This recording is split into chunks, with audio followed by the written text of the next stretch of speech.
जय श्री राम दोस्तों, स्वागत है आपका अपने चैनल स्टूडेंट पॉइंट वीडियो में। तो आई होप आप सभी लोग अच्छे होंगे। तो हम टीजीटी कमीशन की वीडियोस कर रहे हैं और आज हमारा सेकंड चैप्टर स्टार्ट है। तो सेकंड चैप्टर में हमने इससे पहले पार्ट 1 में स्ट्रक्चर ऑफ एटम्स के बारे में पढ़ा है।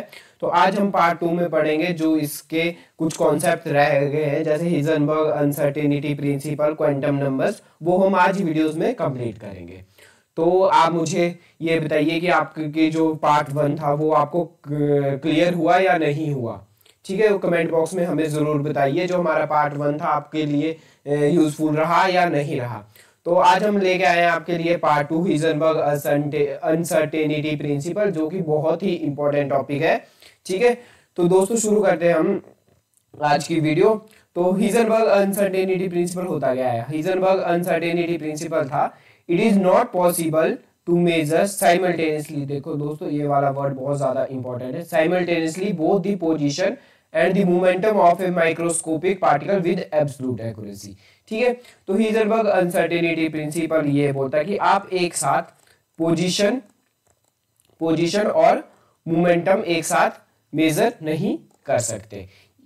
आप एक साथ पोजीशन और मोमेंटम दोनों एब्सोल्यूट एक्यूरेसी के साथ मेजर एक साथ नहीं कर सकते।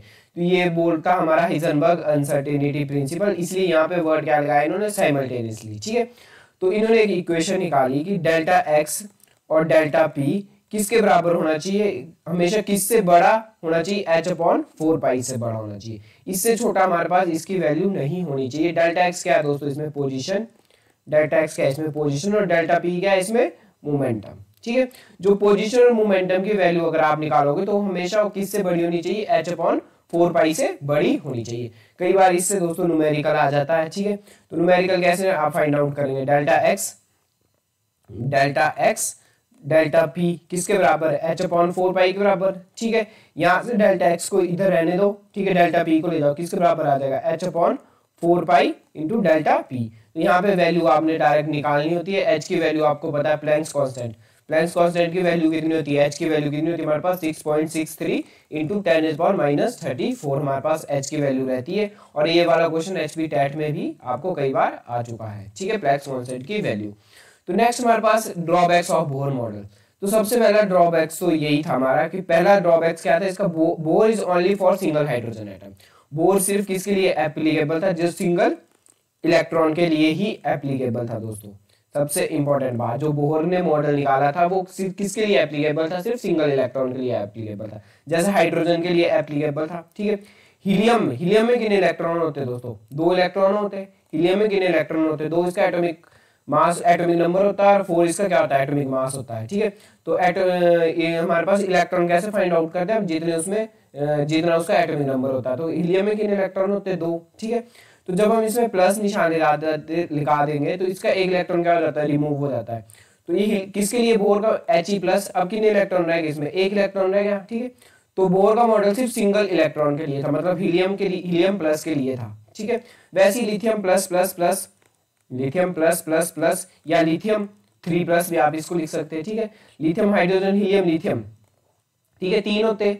ठीक है, अब 3 में इसके इलेक्ट्रॉन कितने होंगे? यहाँ पे दोस्तों 3+ लग गए, यहाँ पे सिर्फ 2+ होने थे। ठीक है, तो Li++ होता है। लिथियम का क्या होता है? हमेशा Li++, 2+ के लिए होता है। बोर का मॉडल किस लिए एप्लीकेबल होता है? लिथियम 2+ के लिए एप्लीकेबल होता है, क्योंकि बोर का मॉडल किसके लिए? सिर्फ सिंगल इलेक्ट्रॉन के लिए ही एप्लीकेबल है। जिसमें सिंगल इलेक्ट्रॉन होगा, एक इलेक्ट्रॉन होगा, वहीं आपका बोहर मॉडल लगता है। ठीक है, नेक्स्ट है आपका Bohr consider as electron as a moving particle. अब बोहर ने क्या निकाला था? बोहर ने हमारे पास, हमने पार्ट 1 में देखा था कि बोहर ने क्या निकाला था हमारे पास? बोहर ने रेडियस भी निकाल दिया था। ठीक है, और क्या निकाल दिया? बोहर ने वेलोसिटी भी निकाल दी थी। ठीक है, बोहर ने वेलोसिटी कितनी निकाली थी इलेक्ट्रॉन की? 2.18 इंटू 10⁻6 Z/n। ठीक है, ये क्या निकाली थी? बोहर ने वेलोसिटी निकाल दी थी। ठीक है, और बोहर ने हमारे पास क्या? रेडियस भी निकाल दिया था। रेडियस कितना निकाला था बोहर ने? 0.53 कितना निकाला था? 0.53 upon n² multiply n² upon z। ये क्या निकाला था? रेडियस निकाला था। तो रेडियस से क्या पता चलता है? इसने पोजीशन निकाल दी थी। बोहर मॉडल ने क्या निकाली थी? पोजीशन निकाल दी थी। वेलोसिटी से क्या पता चलता है? बोहर मॉडल ने क्या निकाला था? मोमेंटम निकाल दिया था।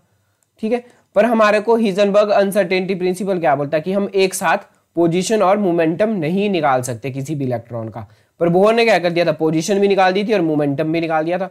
तो ये भी इसका क्या रहा था, एक ड्रॉबैक्स रहा था। ठीक है, Bohr measured a position of electron and velocity of electron simultaneously. Bohr ने क्या निकाल दिया, दोनों चीजें ये निकाल दी थी। ठीक है, नेक्स्ट हमारे पास बोहर ने क्या बोला था, बोहर ने बोला था कि Bohr consider electron as a moving particle. Bohr ने क्या बोला था कि जो इलेक्ट्रॉन है हमारा वो क्या है, पार्टिकल है। ठीक है, पर जो डी ब्रोगली आई थी, डी ब्रोगली ने जो थ्योरी कर दी थी, उन्होंने क्या बोला था, जो हमारे पास इलेक्ट्रॉन है वो क्या है, मैटर भी है, जो क्या है वेव भी है और पार्टिकल भी है। मतलब इलेक्ट्रॉनों का क्या है, ड्यूल नेचर है। ये ऐसा किसने बोला था, डी ब्रोगली ने बोला था।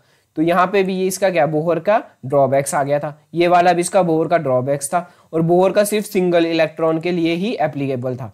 तो ये भी इसका क्या आ गया था, ड्रॉबैक्स आया था। बोहर का एक और ड्रॉबैक्स था कि जो इसने स्पेक्ट्रम ऑफ लाइन पढ़ी, spectral line show splitting in magnetic field. Magnetic field में कौन सा इफेक्ट देता था, जीमन इफेक्ट देता है, और इलेक्ट्रिक फील्ड में कौन सा इफेक्ट देता था, स्टार्क इफेक्ट देता था। तो ये भी इसके कुछ ड्रॉबैक्स थे। जब हम इस स्पेक्ट्रम लाइंस वाला कॉन्सेप्ट करेंगे, हाइड्रोजन स्पेक्ट्रम करेंगे, तो उसमें आपको ये जीमन इफेक्ट और स्टार्क इफेक्ट समझ आ जाएगा। ठीक है, नेक्स्ट आपका क्वांटम नंबर।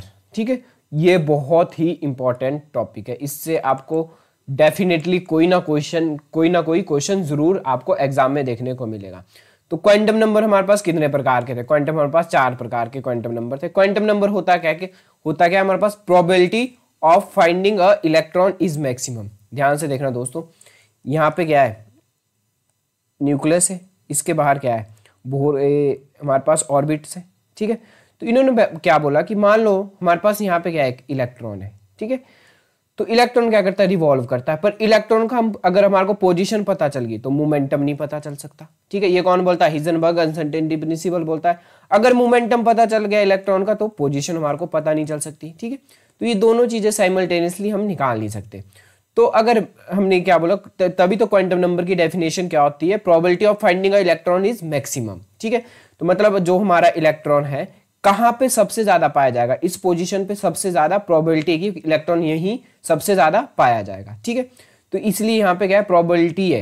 यहाँ पे क्या वर्ड हम यूज करते हैं, probability of finding a electron is maximum. ठीक है, हमारे को कंफर्म पता नहीं है कि इलेक्ट्रॉन यही है। ठीक है, सिर्फ प्रोबेबिलिटी की यहाँ पे इलेक्ट्रॉन मैक्सिमम बार यहाँ पे पाया जाएगा। ठीक है, तो यही हमारे पास क्वांटम नंबर्स की डेफिनेशन होती है। ठीक है, ऑर्बिटल्स क्या होते हैं, electron is revolve in 3D space in which the probability of finding the electron is maximum. उसी को हम ऑर्बिटल्स बोलते हैं। तो 4 टाइप्स के हमारे पास क्वांटम नंबर थे। कौन कौन से, principal quantum number, azimuthal quantum number, magnetic quantum number और spin quantum number. Principal quantum number को हम किससे डिनोट करते हैं, एन से डिनोट करते हैं। एजीमुथल क्वांटम नंबर को किससे डिनोट करेंगे, एल से डिनोट करेंगे। मैग्नेटिक क्वांटम नंबर को किससे डिनोट करेंगे, एम से डिनोट करेंगे। और स्पिन क्वांटम नंबर को किससे डिनोट करते हैं, एस से डिनोट करते हैं। ठीक है, तो हम एक एक करके डिस्कस करेंगे अपने क्वांटम नंबर्स। तो नेक्स्ट हमारे पास पहला quantum number, principal quantum numbers. ठीक है, ध्यान से देखना दोस्तों, प्रिंसिपल क्वांटम नंबर हम किसको बोलते हैं, the quantum number determines the main energy shell और level in which electron is present. अब मैं आपको एग्जांपल के साथ समझाता हूँ। ये हमारा न्यूक्लियस है। ठीक है, बहुत बड़ा बना दिया मैंने, छोटा सा बना देता हूँ। ये हमारा क्या है, न्यूक्लियस है। इसके बाहर क्या है, हमारे पास ऑर्बिटल्स है। इसके बाहर क्या है, हमारे पास ऑर्बिटल्स है। ठीक है, ये हमारे क्या है, ऑर्बिटल्स है। ठीक है, तो ड्राइंग मेरी वैसी बहुत अच्छी नहीं है दोस्तों। ठीक है, तो इसको मैं यहाँ पे साइड कर देता हूँ। ये जो हमारे पास प्रिंसिपल क्वांटम नंबर है, प्रिंसिपल क्वांटम नंबर क्या बताता है कि मेन एनर्जी लेवल कौन सा है, कि पहला लेवल कौन सा होता है, के, ये वाला कौन सा के, ये वाला कौन सा एल, ये वाला कौन सा एम हमारे पास। तो प्रिंसिपल क्वांटम नंबर बताया जाता है कि सबसे पहले इलेक्ट्रॉन कहाँ है, के में, शेल में है, या एल में है, या कहाँ है, एम में है। ठीक है, तो ये कौन बताता हमारे को, प्रिंसिपल क्वांटम नंबर बताता। मेन एनर्जी शेल और लेवल कौन बताता हमारे को, प्रिंसिपल क्वांटम नंबर बताता है। तो इसमें एक और चीज हमारे को प्रिंसिपल क्वांटम नंबर बताता है कि साइज ऑफ ऑर्बिटल, ऑर्बिटल का साइज क्या है। जैसे मान लो के का साइज क्या है, छोटा है, एल का थोड़ा बड़ा है। ठीक है, तो और एम का क्या है, बहुत बड़ा साइज है। ऐसे होता है ना हमारे पास। देखो दोस्तों, इसको मैं साइड में कर देता हूँ। जो हमारे पास ऑर्बिटल्स होते हैं, ऑर्बिटल्स कैसे होते हैं हमारे पास, ये हमारे पास न्यूक्लियस है। ठीक है, तो के शेल कहाँ होता है, अंदर होता है। ठीक है, एल शेल उसका बाहर होता है। तो रेडियस क्या होगा, बाहर बड़ा हो जाएगा। ठीक है, रेडियस क्या होगा, बाहर बड़ा हो जाएगा। ये क्या होगा, एल शेल हो गया। ठीक है, ये बाहर, उससे बाहर क्या होता है, एम शेल होता है, इसका रेडियस क्या होगा, बड़ा हो जाएगा, ठीक है। तो ये क्या होता है हमारे पास के शेल, ये कौन सा है, एल शेल, एम शेल। तो हमारे पास यहाँ पे साइज ऑफ ऑर्बिटल भी पता चल रहा है कि इन तीनों में से अगर मान लो इलेक्ट्रॉन के में, तो उसका साइज क्या है, ये वाला साइज है। अगर इलेक्ट्रॉन किस में, एल में, तो साइज के ये वाला होगा, ठीक है। अगर इलेक्ट्रॉन का है एम में, तो साइज क्या होगा, ये वाला होगा, ठीक है। तो साइज ऑफ ऑर्बिटल भी बताता है, साथ में हमारे को प्रिंसिपल क्वांटम नंबर क्या बताता है, एनर्जी ऑफ ऑर्बिटल बताता है। सबकी एनर्जी अलग अलग है, ठीक है दोस्तों, हमने कर रखी थी। के की एनर्जी कितनी होती है, -13.6 वोल्ट होती है, ठीक है। एल की कितनी होती है हमारे पास, -3.4 वोल्ट होती है, ये हमने प्रीवियस वीडियो में कर रखा है पार्ट 1 में, ठीक है। एम की कितनी होती है हमारे पास, -1.51 इलेक्ट्रॉन वोल्ट होती है। तो इससे हमारे को क्या है, एनर्जी ऑफ ऑर्बिटल भी पता चलता है और साइज ऑफ ऑर्बिटल भी पता चलता है। तो ये दोनों ही चीजें कई बार एग्जाम में आ चुकी है, ठीक है। इसका मेन एनर्जी शेल ही नहीं है, साथ में ये क्या बताता है, साइज भी बताता है और एनर्जी भी हमें बताता है। नेक्स्ट हमारे पास azimuthal quantum number. Azimuthal quantum number को हम किससे डिनोट करते हैं, एल से डिनोट करते हैं, ठीक है। सबसे पहले ये आपको पता होना चाहिए, ये क्या बताता है हमारे को, एंगुलर मोमेंटम के बारे में बताता है। देखो यहाँ पे मैंने लिख भी रखा है, ठीक है। ये हमें क्या बताता है, determines the angular momentum of orbitals, के एंगुलर मोमेंटम के बारे में बताता है। एक और चीज सबसे मेन इसमें, ये क्या बताता है हमारे को, शेप्स ऑफ ऑर्बिटल्स भी बताता है। कौन, एजीमुथल क्वांटम नंबर। शेप्स क्या होती है ऑर्बिटल्स की, ये भी हमें कौन बताता है, एजीमुथल क्वांटम नंबर बताता है, ठीक है। हमेशा एल की वैल्यू कहाँ से स्टार्ट होती है, 0 से स्टार्ट होती है और 5 तक स्टार्ट होती है। अगर एल की वैल्यू हमारे पास 0 है तो वो क्या है हमारे पास, एस ऑर्बिटल्स है। कौन सा ऑर्बिटल है वो, एस ऑर्बिटल्स है। अगर हमारे पास एल की वैल्यू क्या है, 1 है, तो हमारे पास कौन सा ऑर्बिटल है, वो पी ऑर्बिटल्स है, ठीक है। और अगर हमारे पास एल की वैल्यू क्या है, 2 है, तो वो कौन सा ऑर्बिटल है हमारे पास, डी ऑर्बिटल्स है, ठीक है। और अगर एल की वैल्यू हमारे पास 3 है तो हमारे पास कौन सा ऑर्बिटल्स, एफ ऑर्बिटल्स। तो इसमें कंफ्यूजन नहीं होना दोस्तों, ठीक है। 0 में कौन सी ऑर्बिटल होगा, एस होगा। 1 में कौन सा होगा, पी होगा, ठीक है। 2 में कौन सा होगा, डी में होगा, डी होगा। 3 में कौन सा होता है, एफ होगा, ठीक है। अब एस ऑर्बिटल जो है हमारे पास, उसकी शेप क्या होती है, स्पेरिकल शेप होती है। मतलब एस ऑर्बिटल की शेप क्या होती है, स्पेरिकल शेप होती है। ये ऐसी शेप होती है हमारे पास एस ऑर्बिटल की। पी ऑर्बिटल की शेप क्या होती है, डम बेल शेप होती है। मतलब पी ऑर्बिटल क्या होता है, ए, ठीक है। पी ऑर्बिटल की शेप कैसे होती है, ऐसे हमारे पास पी ऑर्बिटल की शेप होती है, ठीक है। इसकी 3 शेप बनती है, कौन कौन सी, पी एक्स, पी वाई और पी जेड। ये इतनी आपको इंपॉर्टेंट नहीं है एग्जाम पॉइंट ऑफ व्यू से। नेक्स्ट हमारे पास जो डी होती है हमारे पास, उसकी कैसी शेप होती है, डम बेल शेप होती है। जैसे मैं आपको डम बेल डबल शेप बता देता हूँ। इसकी ऐसी शेप होगी आपकी, ऐसे भी होगी और ऐसी होगी, ठीक है। ऐसी शेप को क्या बोलते हैं हम, डम बेल या डबल बेल शेप भी बोलते हैं, ठीक है। और जो हमारे पास एफ की शेप होती है वो कॉम्प्लिकेटेड 8 फोल्ड स्ट्रक्चर होता है। ये बनाना बहुत ज़्यादा मुश्किल है, ठीक है। और ये आपके सिलेबस में भी नहीं है एनसीईआरटी में। तो इतना आपको काफ़ी पता होना चाहिए कि एस ऑर्बिटल की शेप स्पेरिकल, पी ऑर्बिटल की शेप डम्बेल, ठीक है। और डी ऑर्बिटल की क्या होती है, डबल डम्बेल होती है। डबल डम्बेल इसको बोलते हैं हम, ठीक है। यहाँ से ऐसे जैसे, ठीक है। तो ये हमारे पास शेप्स होती है। आपको पता क्या होना चाहिए कि एल की वैल्यू 0 होगी तो कौन सा होगा, एस। एल की वैल्यू 1 होगी तो पी, एल की वैल्यू 2 होगी तो डी, एल की वैल्यू 3 होगी तो क्या होगा, एफ होगा हमारे पास। तो इससे रिलेटेड हम कुछ आपको वैल्यूज बताएंगे, ध्यान से इस वैल्यूज को देखना। अगर हमारे पास एन की वैल्यू क्या है, अगर हमारे पास एन की वैल्यू क्या है, एन की वैल्यू अगर हमारे पास 1 है, जैसा कि आप स्क्रीन पे देख पा रहे होंगे, तो जो एल की वैल्यू आएगी, अगर एन की वैल्यू हमेशा 1 है तो एल की वैल्यू क्या आएगी, हमेशा 1 कम आएगी, ठीक है। एल की वैल्यू हम कैसे करते हैं, फाइंड आउट n-1।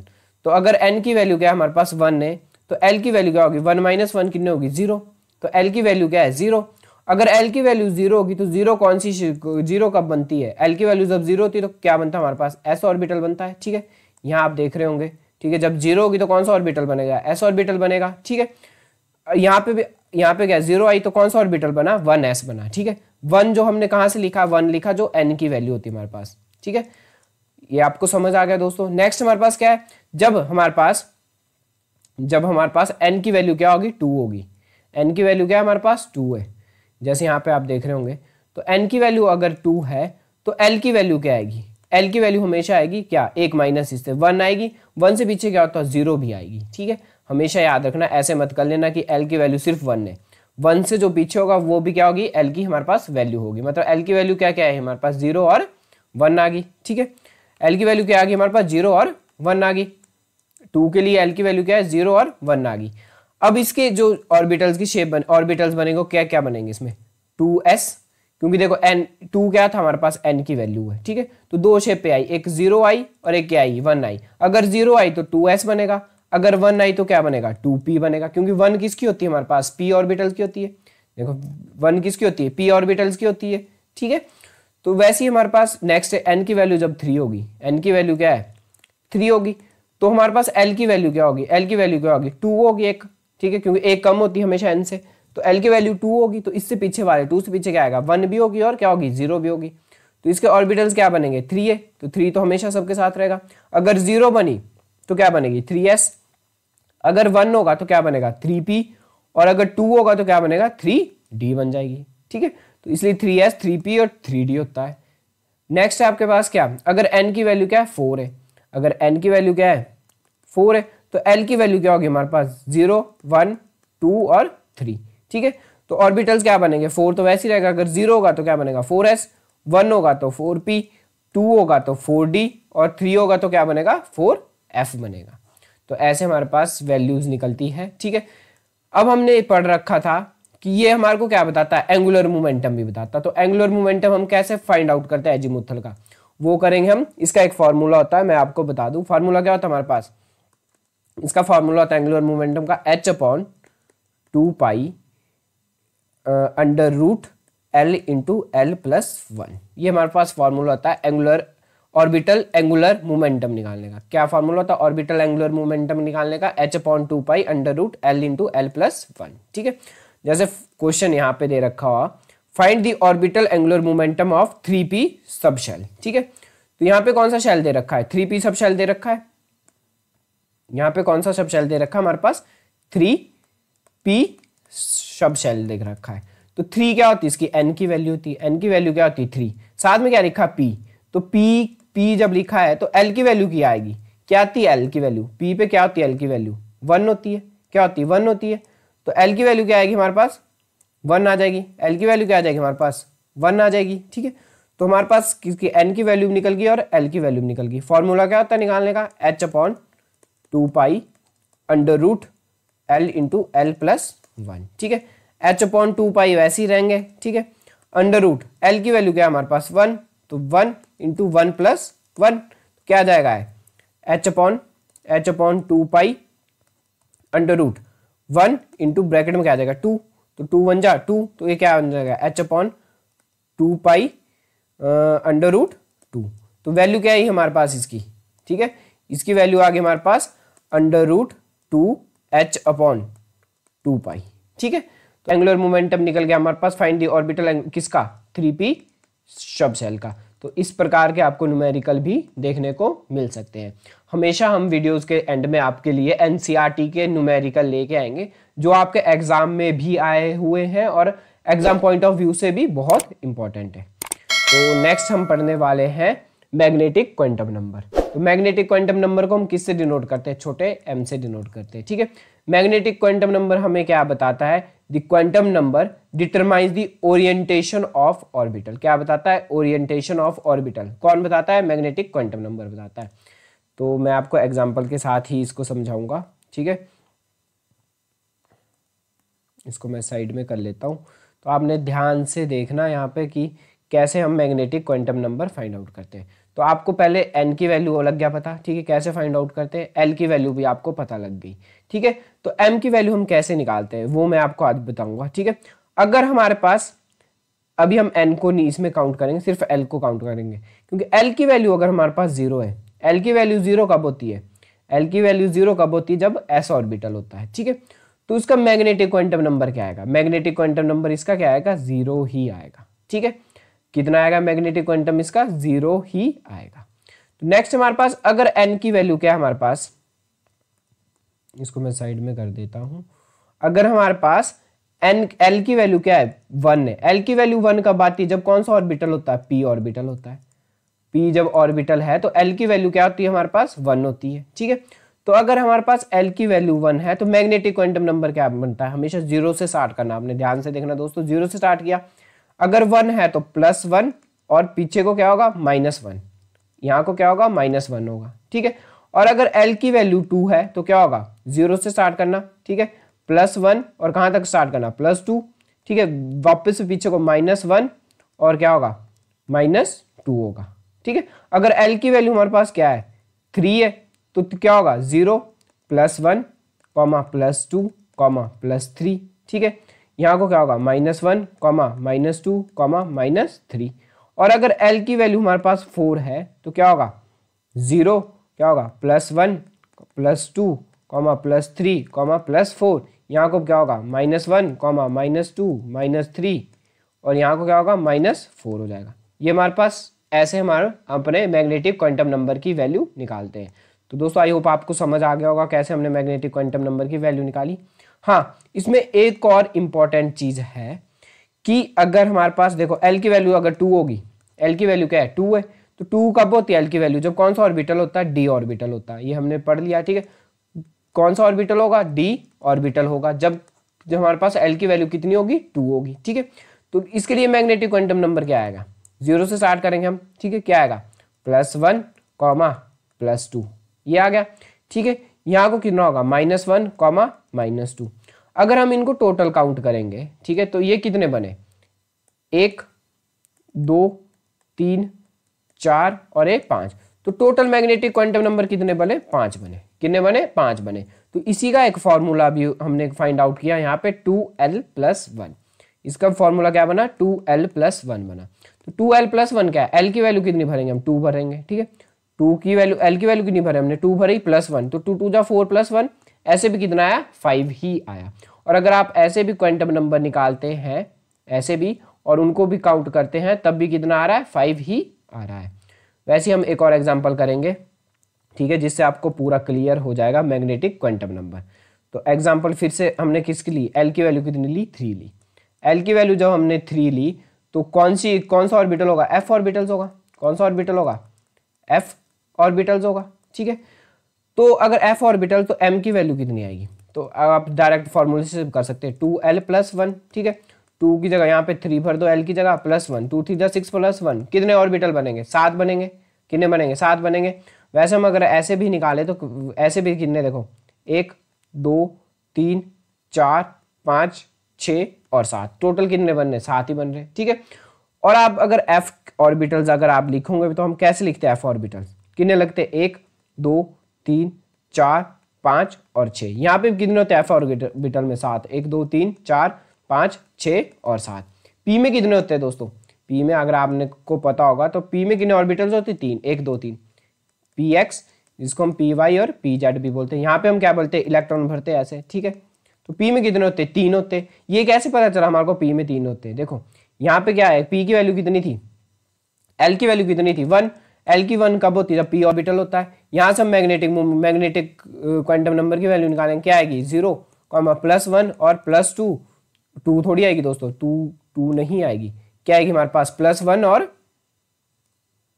+1 ये आएगी, ठीक है। और यहाँ को कितनी आएगी -1 आ जाएगी, तो कितनी बनी है टोटल 3 वैल्यू बनी, ठीक है। तो यहाँ से हमारे पास इसका भी पता चलता है ऑर्बिटल्स का कि इसमें कितने बॉक्स बनेंगे, ठीक है।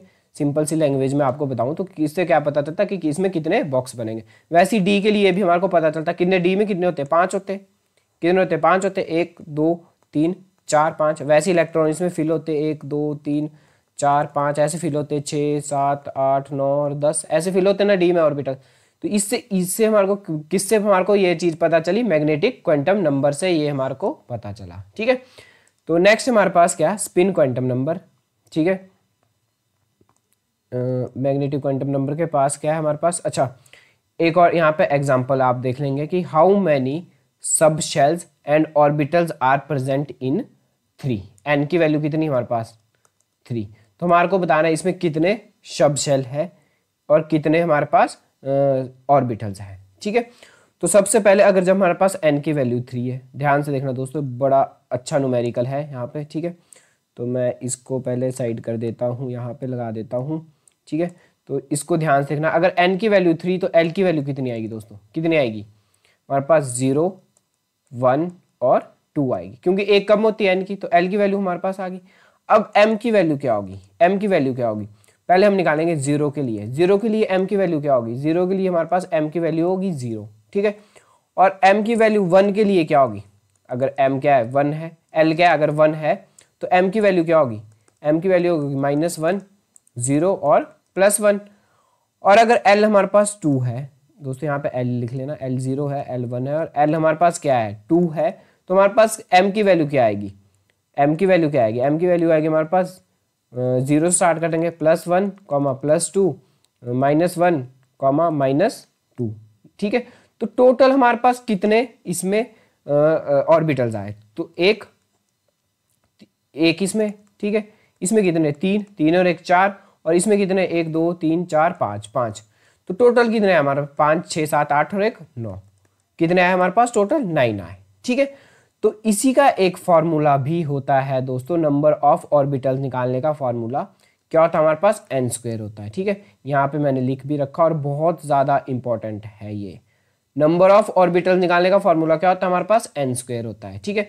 तो n की वैल्यू अगर 3 थी तो 3 का स्क्वायर कर देते 9 आ जाती, ठीक है। तो ये हम डायरेक्ट भी निकाल सकते हैं, और आप अगर आपने ऐसे कैलकुलेट करना तो ऐसे भी आप इसको कैलकुलेट कर देते थे, ठीक है। तो क्योंकि n की वैल्यू 3 होगी तो l की वैल्यू क्या होगी, 0 1 2 होगा, ठीक है। सबके लिए हम मैग्नेटिक क्वांटम नंबर निकालेंगे। 0 के लिए निकाला कितना आया 0, 1 के लिए निकाला तो कितने आए 3 आए, -1 0 और +1, और 2 के लिए मैग्नेटिक निकाले तो कितने आए हमारे पास 0 +1 +2 -1 और -2, तो टोटल कितने हुए, ये 5 हुए, 3 ए हुए, 8 और 1 9 हुए, ठीक है। ऐसे भी आप कैलकुलेट कर सकते हैं, या तो आप डायरेक्ट कैलकुलेट कर दो क्या, n², ठीक है। n की वैल्यू दे रखी 3 का स्क्वायर करेंगे तब भी कितनी आएगी हमारे पास 9 आ जाएगी, ठीक है। इससे पहले हमने एक फार्मूला पढ़ा था 2l + 1, ठीक है, ये फार्मूला पढ़ा था। तो ये फार्मूला किस लिए होता है, नंबर, कंफ्यूज नहीं होना दोस्तों, नंबर ऑफ ऑर्बिटल्स इन सब शेल, क्या सब शेल। और जो ये फार्मूला थे कितने थे, शेल के लिए था, और ये किसके लिए, सब शेल के लिए, ठीक है। तो number of orbitals of subshell निकालना तो क्या फार्मूला लगता है, 2l + 1 लगता है, ठीक है। तो यहाँ पे अगर l की वैल्यू 3 दे रखी तो क्या होगा 2 × 3 + 1, तो टोटल कितने आ जाएंगे 7 आ जाएंगे, ठीक है। और l की वैल्यू 3 कब होती है, जब हमारे पास f ऑर्बिटल होता है, ठीक है। तो ये इसके हमारे पास फार्मूले कुछ होते हैं जो कंफ्यूज बहुत करते हैं कि ये किसका फार्मूला और ये किसका फार्मूला है। अगर आपको शेल पूछा होगा तो सीधा फार्मूला n², और अगर आपको नंबर ऑफ ऑर्बिटल्स इन सब शेल पूछा होगा तो फार्मूला होगा 2l + 1, ठीक है। नेक्स्ट हमारे पास spin quantum number. Spin quantum number क्या बताते हैं कि इलेक्ट्रॉन रोटेट किस साइड को कर रहे हैं, अबाउट इट्स ओन एक्सिस कर रहे, क्लॉकवाइज कर रहे या एंटी क्लॉकवाइज कर रहे, जैसे मान लो फॉर एग्जांपल ये, ठीक है। तो ये हमारे पास इलेक्ट्रॉन ऐसे मूव कर रहा है या ऐसे मूव कर रहा है, एंटी क्लॉकवाइज कर रहा है कि क्लॉकवाइज कर रहा है, तो ये कौन बताता है हमारे को, स्पिन क्वांटम नंबर बताते हैं। और इसकी वैल्यू हमेशा क्या होती है, +½ और -½ रहती है। तो बस इसमें इतना ही इंपॉर्टेंट है, ठीक है। नेक्स्ट पढ़ेंगे हम पॉली एक्सक्लूजन प्रिंसिपल, बहुत ही इंपॉर्टेंट है ये पॉली एक्सक्लूसिव प्रिंसिपल। तो पॉली एक्सक्लूसिव प्रिंसिपल बोलता है कि no 2 electron in atom can also have a same value of 4 quantum number. जो हमने 4 क्वांटम नंबर पढ़े, कौन कौन से, प्रिंसिपल, एजीमुथल, मैग्नेटिक और स्पिन, ये 4 हमने क्वांटम नंबर पढ़े, ठीक है। तो इन चारों क्वांटम नंबर की सेम वैल्यू कभी नहीं हो सकती, इनकी सेम वैल्यू कभी नहीं हो सकती, ठीक है। किसी 2 इलेक्ट्रॉन की इनकी सेम वैल्यू कभी नहीं हो सकती, ये कौन बोलता है, पॉली एक्सक्लूसिव प्रिंसिपल बोलता है, ठीक है। या आप इसको ऐसे भी लिख सकते हैं कि only 2 electron with opposite spin can be present in orbital. Orbital में जब भी इलेक्ट्रॉन होगा उनका स्पिन कैसा होगा, या तो ऑपोजिट होगा, ठीक है, ऐसे कभी नहीं होगा कि एक ही लाइन पे लगे होंगे ऊपर, ठीक है। कैसा होगा, या तो ऐसा होगा या तो ऐसा होगा, ऑपोजिट स्पिन होना चाहिए, ठीक है। तो सेम को इनकी वैल्यू नहीं होनी चाहिए कभी भी क्वांटम नंबर की। तो ये कौन बताता है हमारे को, पॉली एक्सक्लूसिव प्रिंसिपल बताता है, ठीक है। एक और यहाँ पे क्वेश्चन है, इसको भी आप ध्यान से देखना कि then we conclude the maximum number of electron कितने होने चाहिए, 2n² होने चाहिए। ये भी आपको मैं बताता हूँ, ठीक है। हमने फॉर्मूला पढ़ा था नंबर ऑफ ऑर्बिटल निकालने का, number of orbital in shell. Shell में नंबर ऑफ ऑर्बिटल कैसे निकालते थे हम, n² करके निकालते थे, ठीक है। अगर मान लो यहाँ पे नंबर ऑफ इलेक्ट्रॉन पूछा 4th शेल में, पहले नंबर ऑफ ऑर्बिटल कितने होंगे 4th शेल में, 4th शेल में नंबर ऑफ ऑर्बिटल कैसे होंगे और ऑर्बिटल कितने होंगे, तो कैसे निकालेंगे हम, 4 का स्क्वायर कितना आएगा 16 आ जाएगा, ठीक है। तो 16 क्या होंगे इसमें? ऑर्बिटल होंगे। 16 क्या होंगे? ऑर्बिटल होंगे। तो 16 कौन सा ऑर्बिटल होंगे? 1 2 3 4 5 6 7 8 9 10 11 12 13 14 15 और 16 ऐसे 16 ऑर्बिटल होंगे, ठीक है। तो यहाँ पे हर एक ऑर्बिटल में कितने इलेक्ट्रॉन होते हैं? 2 इलेक्ट्रॉन होंगे, इसमें 2 होंगे, इसमें 2 होंगे, इसमें 2 होंगे, इस सब में कितने होंगे? 2 2 होंगे, ठीक है। तो 16 में कितने होंगे टोटल? 16 2 जा टोटल इलेक्ट्रॉन कितने होंगे? मैक्सिमम 32 हो सकते हैं, ठीक है। वैसे ही सेम अगर हमारे पास n की वैल्यू 1 हो, n की वैल्यू 2 हो, ठीक है, n की वैल्यू 2 हो तो हमारे पास कितने ऑर्बिटल निकलेंगे? कितने ऑर्बिटल निकलेंगे? 2 का स्क्वायर कितना है? 4 ऑर्बिटल निकलेंगे। कितने ऑर्बिटल निकलेंगे? 4 ऑर्बिटल निकलेंगे। मान लो एक s का निकला और 3 किसके निकले? p के निकले। कितने टोटल कितने ऑर्बिटल हुए? एक s का और p के कितने? 3। तो टोटल कितने हुए? 4 ऑर्बिटल हुए। इसमें मैक्सिमम इलेक्ट्रॉन कितने भरी कर सकते हैं? तो एक बॉक्स में हमेशा कितने आ सकते हैं? 2 ही आ सकते हैं विद ऑपोजिट स्पिन। तो 2 2 4 2 6 और 2 8 कितने इलेक्ट्रॉन आ सकते हैं? 8, ठीक है। टोटल मैक्सिमम इलेक्ट्रॉन कितने होंगे इसमें? मैक्सिमम इलेक्ट्रॉन कितने होंगे इसमें? मैक्सिमम इलेक्ट्रॉन होंगे हमारे 8, ठीक है। तो यहीं से इन्होंने एक फॉर्मूला निकाला। देखो नंबर ऑफ ऑर्बिटल कितने थे? n²। अगर हम इसी को यहाँ पे मल्टीप्लाई 2 कर दे तो क्या बन जाएगा? 8 बन जाएगा, ठीक है। तो यहीं से इन्होंने फॉर्मूला निकाला 2n², ठीक है। किसको निकालने का है? मैक्सिमम नंबर ऑफ इलेक्ट्रॉन निकालने का। तो हमने 3 फॉर्मूले पढ़े, मैं एक बार तीनों आपको रिवाइज करा देता हूँ। अगर नंबर ऑफ ऑर्बिटल पूछा हो, क्या पूछा हो? Number of orbital in shell पूछा हो, शेल में पूछा हो तो क्या होगा? n², ठीक है। अगर पूछा होगा नंबर ऑफ ऑर्बिटल इन सब शेल, सब शेल में कितने ऑर्बिटल है तो कैसे निकालेंगे हम? 2l+1, ठीक है। और अगर पूछा हो मैक्सिमम नंबर ऑफ इलेक्ट्रॉन कितने होंगे? मैक्सिमम नंबर ऑफ इलेक्ट्रॉन कितने हो सकते हैं एक ऑर्बिटल में? तो वो क्या होता है हमारे पास? 2n², ठीक है। जो यहाँ पे n² होता है इसको अगर हम 2, क्योंकि एक ऑर्बिटल में कितने होते हैं? 2 ही होते हैं, ठीक है। तो जब हमारे को ऑर्बिटल पता चल गया तो उससे कितने 2 से मल्टीप्लाई कर देंगे तो हमारे पास कितने आएंगे? इलेक्ट्रॉन पता चल जाएंगे कितने उसमें इलेक्ट्रॉन आ सकते हैं, ठीक है। जैसे हमारे p सब शेल में कितने आ सकते हैं? मैक्सिमम 6 ही आ सकते हैं, क्योंकि इसमें 3 बॉक्स होते हैं, एक बॉक्स में 2 ही आ सकते हैं, ठीक है। तो टोटल कितने हुए? 6 हुए। तो ये हमारे पास नंबर ऑफ इलेक्ट्रॉन निकालने का फॉर्मूला था। तो इसमें कंफ्यूज नहीं होना, ठीक है। सिंपल से न्यूमेरिकल में आएंगे। नेक्स्ट हमारे पास अफवाह प्रिंसिपल। अफवाह प्रिंसिपल बोलता है हमारे पास the ground state of an atom and the electron enter the orbital of lowest energy first and electrons are filled in the order of increasing energy. बस सिंपल सा याद है, जिसकी एनर्जी कम वो पहले भरेंगे, वो उसको क्या करेंगे हम? लोएस्ट नंबर देंगे, ठीक है। या उसको हम क्या पहले भरेंगे। जैसे कि फॉर एग्जाम्पल, ठीक है, इसी को हम क्या बोलते हैं? बोहर ब्यूरी रूल भी इसी का पार्ट एक n+l रूल, ठीक है। तो हमारे को कैसे पता चलेगा कि लोएस्ट एनर्जी किसकी है? सबसे पहली बात तो ये आनी चाहिए कि हमारे को पता कैसे चला कि लोएस्ट एनर्जी किसकी है, ठीक है। तो आपको सिंपल सी बात है, 1s आपने इलेक्ट्रॉन कॉन्फ़िगरेशन देखी होगी, 1s 2s 2p 3s, उसके बाद क्या आता है? 3p आता है, यहाँ पे कंफ्यूज मत हो, ठीक है। उसके बाद 4s, उसके बाद 3d, ठीक है। ये हमारे पास इलेक्ट्रॉन कॉन्फ़िगरेशन होती है। अच्छे से लिख लेता हूँ मैं यहाँ पे 1s 2s, फिर 2s के बाद क्या आता है? 2p, 2p के बाद क्या आता है हमारे पास? 3s, फिर क्या आता है? 3p आता है, फिर क्या आता है? 4s, फिर क्या आता है? 3d आता है, ठीक है। तो ऐसे हमारी इलेक्ट्रॉन कॉन्फ़िगरेशन चलती है, ठीक है। तो हमारे पास क्या है? अब हमारे को इसमें बताना किसकी एनर्जी लोएस्ट होती है। तो सबसे पहले हम देखेंगे, यहाँ पे आप देख रहे होंगे, ठीक है, कि देखो यहाँ पे 4s पहले आ गया, किससे? 3d से, ठीक है। वैसे तो क्या आना चाहिए था? 3s 3p और 3d आ जाना चाहिए था, ठीक है। पर यहाँ पे क्या आ रहा है? 3s और 3p के बीच क्या आ रहा है? 4s, फिर क्या आ रहा है? 3d आ रहा है। तो ऐसे कैसे पता चला हमारे को? बोहर n+l रूल से पता चला कि जिसकी एनर्जी कम होगी वो पहले भरेगा। जैसे हम देखते हैं यहाँ पे 4s और 3d हमने क्या लिया? 1-2 एग्जाम्पल लिए, ठीक है। अब 4s क्या है हमारे पास? रूल क्या होता है? n+l rule. क्या होता है? n+l रूल होता है, ठीक है। तो यहाँ पे n की वैल्यू क्या होती है? जो ये वाला नंबर होता है हमेशा क्या होता है? l, ठीक है। तो 4s में हमारे पास n की वैल्यू क्या है? 4 प्लस l की वैल्यू क्या होगी? जो आगे ऑर्बिटल लगा होता है। तो s की वैल्यू क्या होती है? हमेशा 0। तो इसकी एनर्जी कितनी आ गई? मान लो 4 आ गई, ठीक है। अब हम देखेंगे 3d में।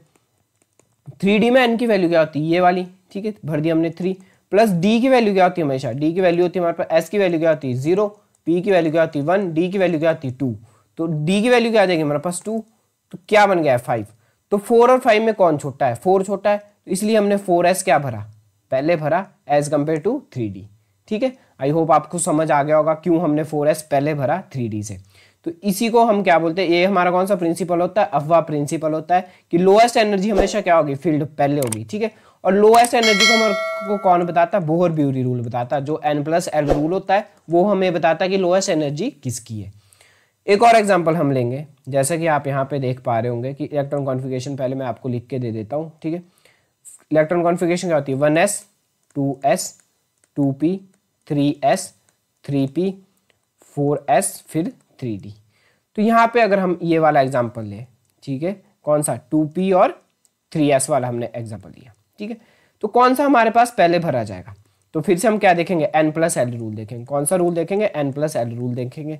तो n+l में क्या हुआ कि यहाँ पे n की वैल्यू क्या है 2 और p की वैल्यू क्या होती है, s की वैल्यू 0, p की वैल्यू क्या होती है 1। तो 2 + 1 कितना आ गया हमारे पास, 3 आ गया। यहाँ पे भी देखेंगे हम n+l रूल लगा के। ठीक है, n की वैल्यू कितनी है यहाँ पे, कौन सी, ये वाली, तो n3 + l की वैल्यू क्या होती है, s की वैल्यू क्या होती है 0, तो ये भी क्या आ गया 3। अब यहाँ पे आप देख रहे होंगे कि दोनों वैल्यू क्या है हमारे पास इक्वल आ गई, यहाँ पे भी 3 आ गई, यहाँ पे भी 3 आ गई। ठीक है, तो हमारे पास पहले कौन सा भरा जाएगा, तो यहाँ पे जैसे हम इलेक्ट्रॉन कॉन्फ़िगरेशन देख रहे होंगे आप, तो 2p हमने पहले भरा। क्यों भरा होगा हमने 2p, क्योंकि n+l में तो दोनों की वैल्यू क्या है, सेम है, और लोएस्ट एनर्जी हम फिल करते। तो यहाँ पे एक और रूल लगता है, अगर हमारे पास एनर्जी की वैल्यू इक्वल आ जाए, क्या, अगर हमारे पास एनर्जी की वैल्यू, किसकी, एनर्जी की वैल्यू क्या आ जाए हमारे पास, इक्वल आ जाए, दोनों की वैल्यू क्या है, इक्वल है, एनर्जी की वैल्यू इक्वल आ जाए, तो हम क्या देखते हैं, एन की वैल्यू देखेंगे। तो एन की वैल्यू क्या है, यहाँ पे एन की वैल्यू क्या है, इस वाले में एन की वैल्यू क्या भरी हमने 2 भरी, और एन की वैल्यू यहाँ पे क्या भरी 3। जिस एन की वैल्यू जिसमें लोएस्ट होगी, एन की वैल्यू जिसमें लोएस्ट होगी वो पहले फील्ड होगा, वो क्या फर्स्ट फील्ड होगा, वो पहले फील्ड होगा। ये हमारे पास n+l रूल है। तो इसमें दो रूल थे। पहला रूल क्या था हमारे पास कि लोएस्ट एनर्जी पहले देखेंगे, जैसे 4 और 5 थी, तो लोएस्ट किसकी थी, 4 की, तो 4s हमने क्या भरा, पहले भरा किससे, 3d से। और वैसे यहाँ पे अगर दोनों की वैल्यू सेम आ जाए, यहाँ पे 3 आ गई, यहाँ पे 3 आ गई, तो पहले कौन सा भरेगा, जिसकी n की वैल्यू छोटी होगी। तो n की वैल्यू कितनी, यहाँ पे 2 और यहाँ पे 3, तो n की वैल्यू जिसकी लोएस्ट होगी वो पहले फील्ड होगा। तो n की वैल्यू किस में लोएस्ट है, 2p वाले में लोएस्ट है, इसलिए 2p पहले आता है किससे, 3s से। और इलेक्ट्रॉन कॉन्फ़िगरेशन आप लर्न कर लेना, बहुत इंपॉर्टेंट है, 1s 2s 2p 3s 3p 4s 3d। ठीक है, उसके बाद क्या आता है 5s, उसके बाद 5p, उसके बाद 4d, उसके बाद 5d।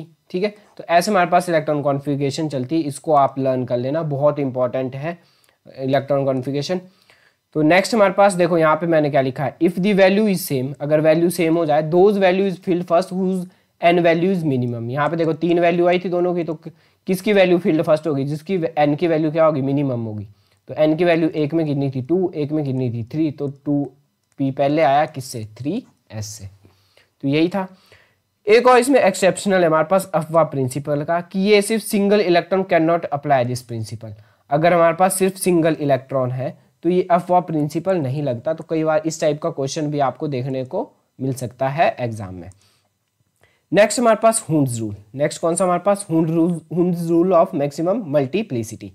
तो ये क्या बोलता है, the electron pairing will not take place in orbital of same energy until each orbital is single first.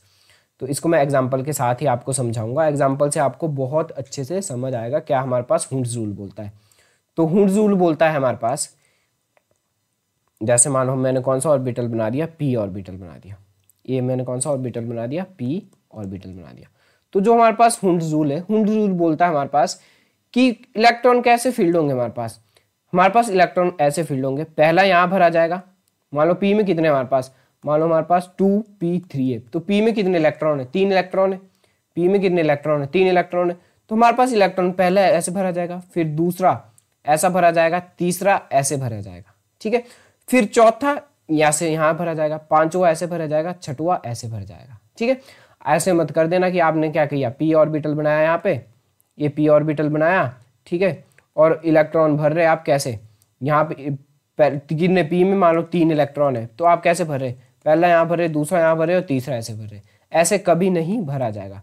भरा कैसा जाएगा, हमेशा भरा जाएगा कि p ऑर्बिटल है, ये ठीक है, p ऑर्बिटल है तो हमेशा इलेक्ट्रॉन कैसे भरा जाएगा, पहला यहाँ भरा जाएगा, दूसरा यहाँ भरा जाएगा, तीसरा यहाँ भरा जाएगा।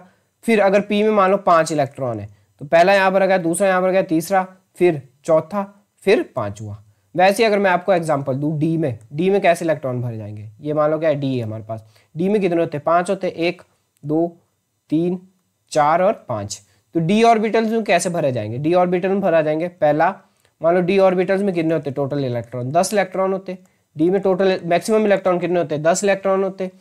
तो कैसे, मान लो डी में हमारे पास कितने इलेक्ट्रॉन है, 7 इलेक्ट्रॉन है, तो कैसे भर जाएंगे, पहला, फिर दूसरा, फिर तीसरा, फिर चौथा, फिर पांचवा, फिर यहाँ पे भरा जाएगा छठवा, फिर यहाँ पे सातवां। ठीक है, तो ऐसे मत भर लेना आपकी यहाँ पे 1 2 3 4, ये पहला यहाँ भर रहे, फिर दूसरा भी यहाँ भर रहे, तीसरा भी यहाँ भर रहे, चौथा भी यहाँ भर रहे, पांचवा यहाँ भर रहे, छठवा यहाँ भर रहे और सातवां ऐसे भर रहे। ऐसे कभी नहीं भरा जाता। कैसे भरे जाएंगे, पहला यहाँ भर जाएगा, फिर दूसरा यहाँ, फिर तीसरा यहाँ, फिर चौथा यहाँ, फिर पांचवा, फिर दोबारा यहाँ पे जाना है, फिर छठवा यहाँ पे, फिर सातवां यहाँ पे, फिर आठवां यहाँ पे, फिर नौवां यहाँ पे और 10वां यहाँ पे।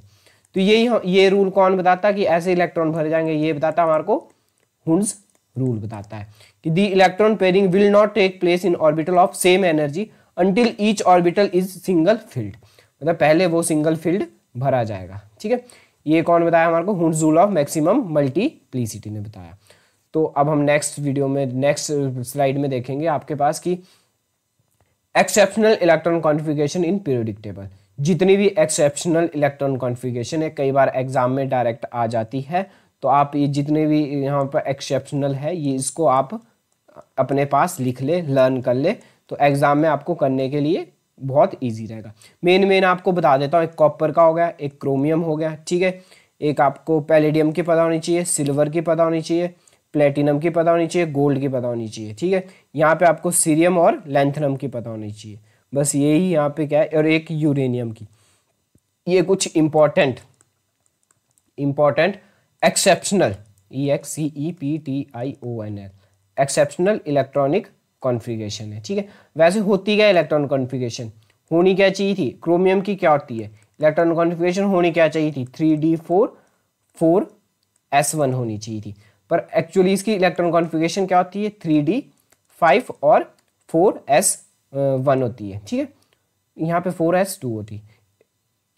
सॉरी दोस्तों, मैं आपको दोबारा बता देता हूँ कि क्रोमियम की इलेक्ट्रॉन कॉन्फ़िगरेशन होनी क्या चाहिए थी 3d5 4 होनी क्या चाहिए थी 3d4 4s2 होनी चाहिए थी। ठीक है, पर होती क्या है इसकी इलेक्ट्रॉन कॉन्फ़िगरेशन, यहाँ आप देख रहे होंगे 3d5 और 4s1 होती है। वो किस लिए होती है, क्योंकि देखो आप डी ऑर्बिटल जब आप बनाओगे,